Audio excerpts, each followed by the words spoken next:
Hello everyone, we are the Group 7 and our report is about situation of seaports and harbor in the Philippines. So first we have to know what is a seaport and what is a harbor.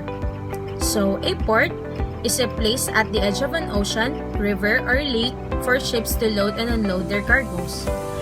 Persons on ships can get on or off ships at a port.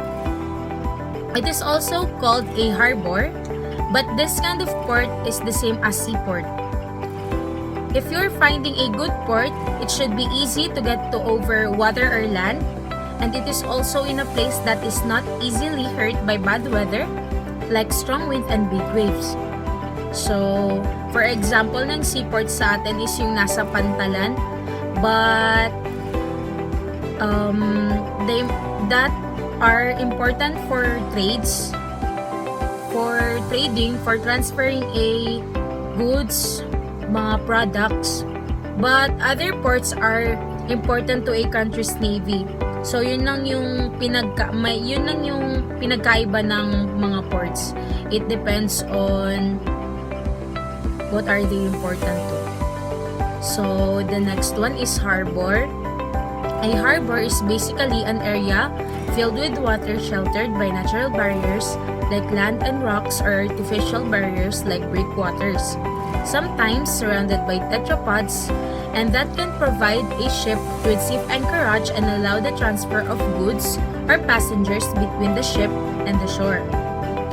So, dito na yung difference ng port and ang harbor. When these harbors are used for the purpose of commerce and trade such as loading and unloading of cargoes, passengers or anything that generates revenue, these harbors may be said to serve as a port. So, ang harbor is more on transferring of goods lang siya. Though may mga passengers naman, but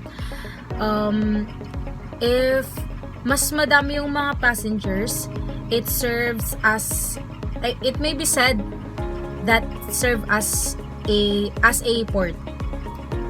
So, in short, a port is a place within the harbor where a ship can dock for a commercial purpose of either handling cargo or passengers or taking care of the ship's requirements.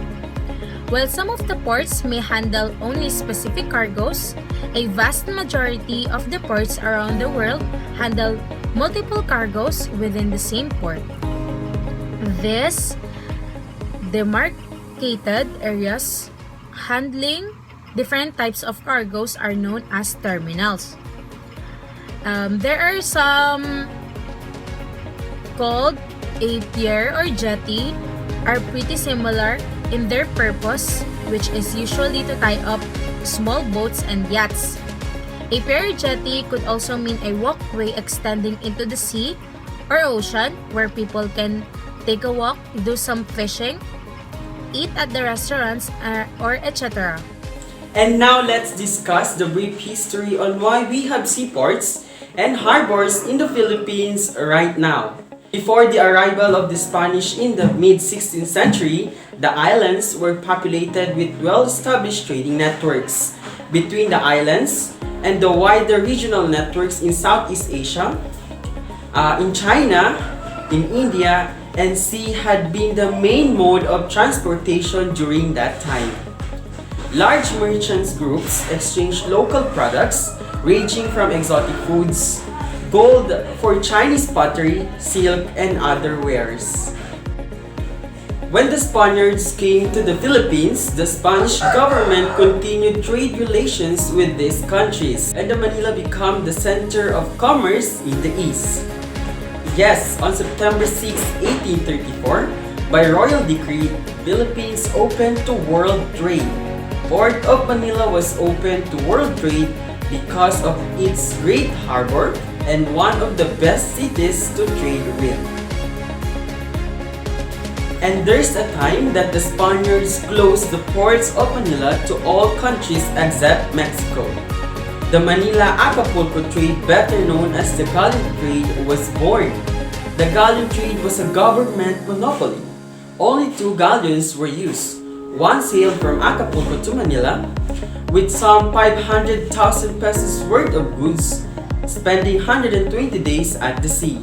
And the other one is sailed from Manila back to Acapulco with some 250,000 pesos worth of goods, spending 90 days at the sea. Now let's talk about the seaport and harbor as terminal facilities for water transportation. Seaports are land facilities constructed to transfer goods and cargoes between water and land. On the other hand, harbors can provide safe anchorage and permit the transfer of cargoes and passengers between ships and the shore. Aside from that, it makes possible the docking and the handling, storage, and transfer of cargo. Ports constitute a major component of the global transportation sector and are linked to the expanding world economy. In other words, ports are a means of integration into the global economic system and played important roles in industrial revolutions and act as a catalyst to industrialization. In this way, seaports and harbors play a key role in moving products both to other countries and to the interior of the country. Trading between nations has always made a significant contribution in terms of economic prosperity, increasing wealth of the country, and improving the standard living of the Filipinos. Yes, according to the study, Botasso analyzed the impact of ports on local employment using a sample of 560 regions located in 10 West European countries. They found out that in every million tons of net port throughput would create about 400 to 600 jobs in the region.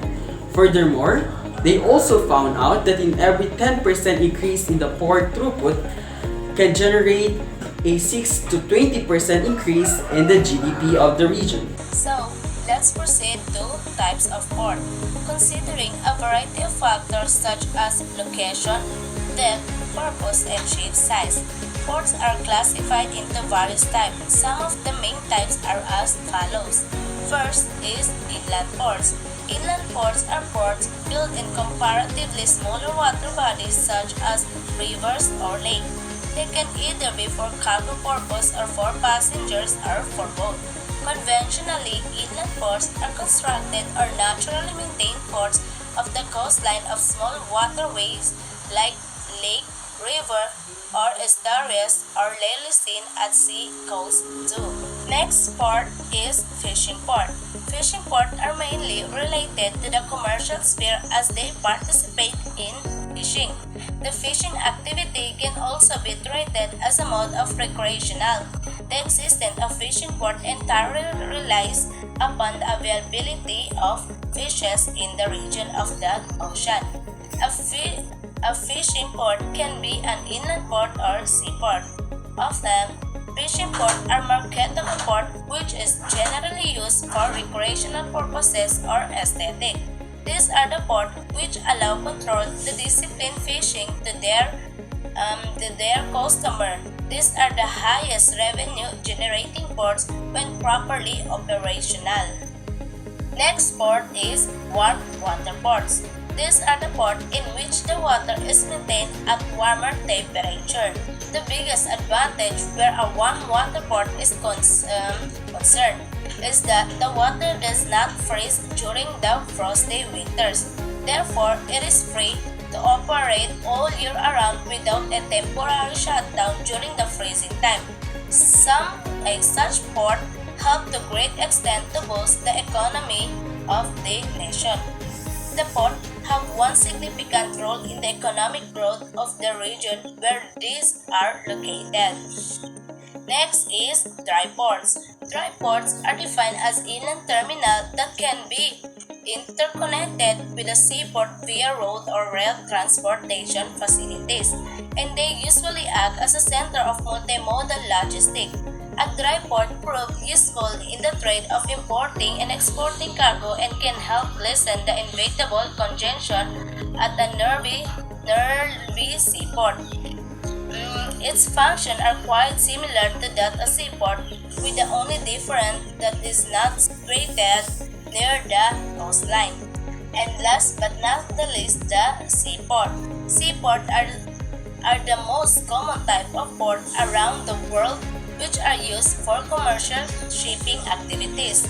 These ports are built on a sea located and enabled to accommodation of both small and large vessels. So, how many ports in the Philippines? The Philippines have 429 fishing ports and 821 commercial ports. Let's proceed to the major port in the Philippines. So we have 5 major ports here in Philippines. 4 ports is Port of Manila. This is the largest port in the country and also its gateway to international shipping and trade. The Port of Manila has an impressive number of terminals and facilities that process maritime trade occurring in the Metro Manila area. It has 22 available berths and 12 berths and an annual cargo tonnage of around 75 million and container volume of 4.5 million TEUs annually.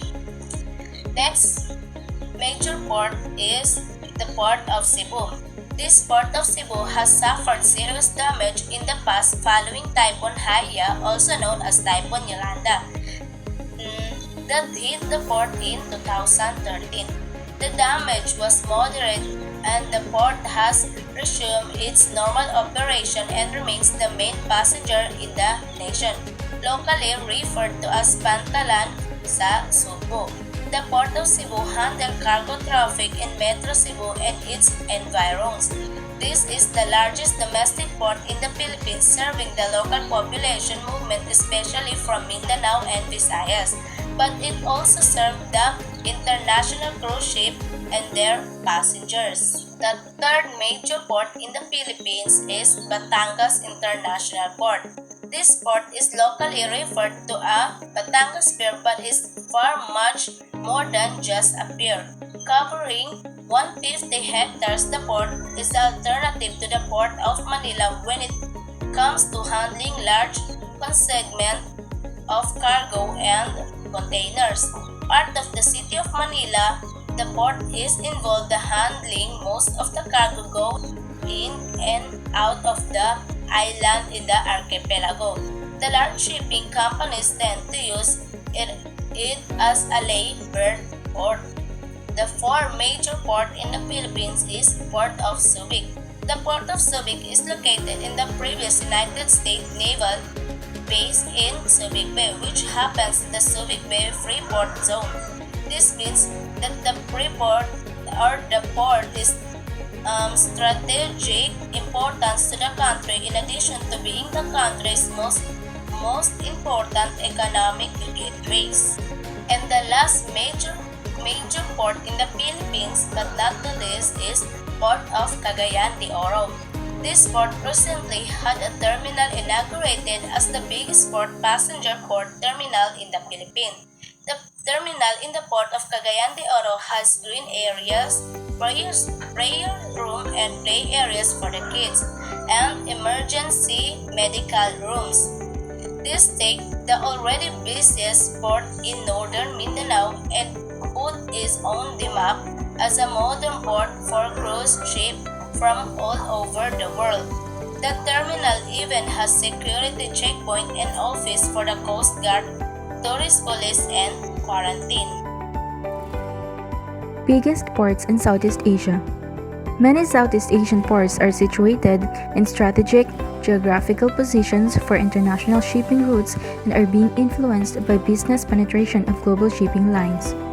Along with global competition trends, Southeast Asia ports are also encountering intra-region rivalry.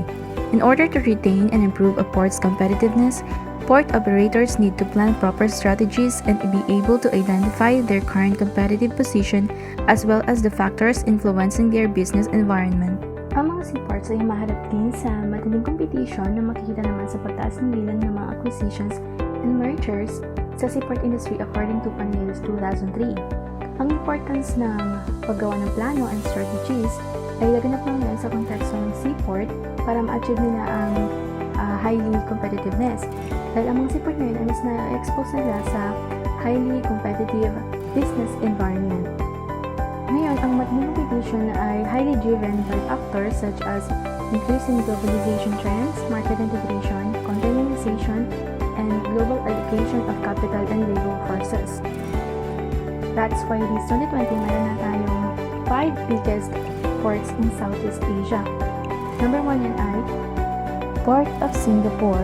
Port of Singapore ang biggest port in Southeast Asia at pangalawa siya after Shanghai sa buong mundo. Ito rin ang nag-iisang seaport sa Southeast Asia na nakapasok sa world's top 10. Port Klang, Malaysia. Port Klang, Malaysia ang second biggest port and also outside the world's top 10. Meron siyang traffic na 12.3 million TEU. Ang TEU or 20-foot equivalent unit ay ang exact unit na ginagamit para ma-measure ang mga cargo capacity ng mga container ships. Port of Tanjung Pelepas, Malaysia.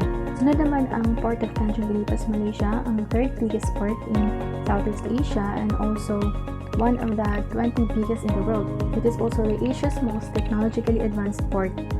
Port of Laing Chabang, Thailand. Ang pang-apat ay ang Port of Laing Chabang, Thailand, ang fourth biggest port in Southeast Asia at meron siyang traffic na 8 million TEU. Ito rin ang home to Thailand's most advanced container terminal. Port of Tanjung Priok, Indonesia. Lastly, ang Port of Tanjung Priok, Indonesia, also known as Port of Jakarta, at meron siyang 7.6 million TEU. So, how about sa ibang bansa like the Philippines? Ang Pilipinas, sa ngayon, ang Manila Port ay mayroong 4.5 million TEU dahil ang Manila Port ay karaniwang nakakaranas ng mga problema katulad ng port congestion. Ang port congestion ay isang situation kung saan tumataas ng bilang ng mga vessels na naka-standby outside the port, kung saan doon nagtutumpukan yung mga truck para maghintay ng time nila na makapasok sa port at mai-ship yung kanilang mga cargo. Pero alam niyo ba na isa sa ating top 5 biggest port in Southeast Asia ay minsan din nakaranas ng matinding port congestion kasabay ng Pilipinas?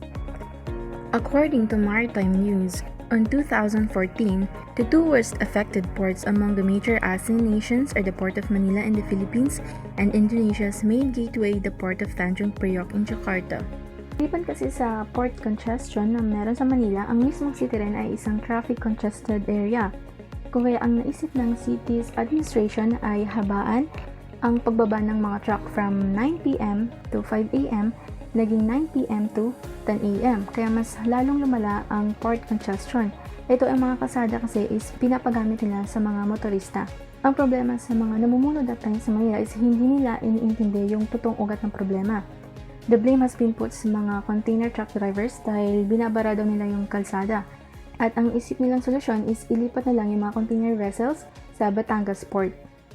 Ayon nga kay Andrew Hode, ang Port Operator Executive Vice President ng Asian Terminal Incorporated, the issue is more on road congestion rather than port congestion dahil ang totoong problema actually is ang kawalan or kakulangan ng mga kasada. Kasama na rin yung mga makahabang queries na pinagdadaanan ng mga truck drivers sa labas ng port para lang makapasok. Ito ay dahil na rin sa kakulangan ng vehicle booking system. So, ano nga ba ang situation ng Manila Port in the recent years? On March 2020, Philippine Ports Authority, PPA, General Manager J. Daniel R. Santiago warned of possible port shutdown if cargo owners and consignees continue to shun calls to withdraw cleared, ready for delivery, and overstaying cargoes. According kay Santiago, ang mga ports, especially ang Manila Ports, ay ang lungs of the country's commerce and trade. Kapag nagpatuloy ang port congestion, ang lungs na ito ay maaaring mag-collapse at in consequence, maaaring magkaroon ng shortage sa supplies and goods na expected sanang ma-address ang demand ng market. Sa kasalukuyan, wala na masyadong update sa Manila Port kaya mas focus na sila sa pag-restrict ng mga cargo nila and yung mga cruise, especially ngayong